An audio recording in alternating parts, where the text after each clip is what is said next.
I was in my research, whenever I was looking into this specific question, I was seeing the traditional energy sector, there's only 22% women, or it's only comprised of 22% women.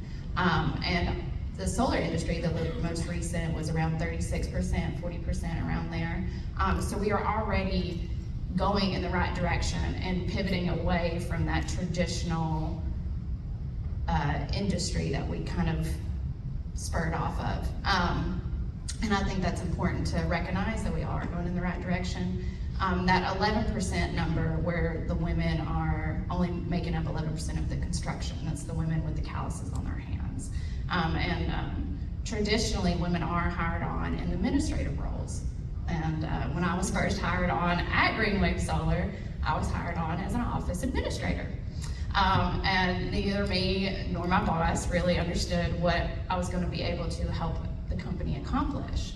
But the company itself fostered an environment where I was able to kind of grow and learn into a role that I didn't know that I was going to be able to accomplish. And I think that's the biggest key, is that whenever you're bringing on women and people of color and the other minorities that we see today, is it starts from the top, it starts from the ones that are doing the hiring and the ones that are running the companies. And is the environment welcoming? Is it going to provide what each individual needs in order to really truly be the asset to that company? I think also a big part in the resemblance, seeing, like we were talking about, seeing the other women on the interview panel, and me being in the position I am, I love to see other women and talk and communicate with them and make sure that we know, like as a group, that we're not alone in it, even though in a male-dominated industry, it feels that way a lot of times.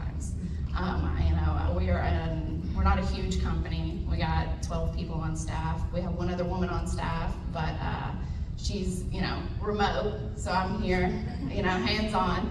And we also have, we have an Hispanic as our service manager. Like when people come into our office, they see that diversity and they feel that welcomeness. I don't have any doubt that if we hire any new employee, that whether it's another woman, whether it's another person of color, that they're not going to feel welcomed in the company that we, that Landon and us as a group are trying to foster. And I think that's the key there.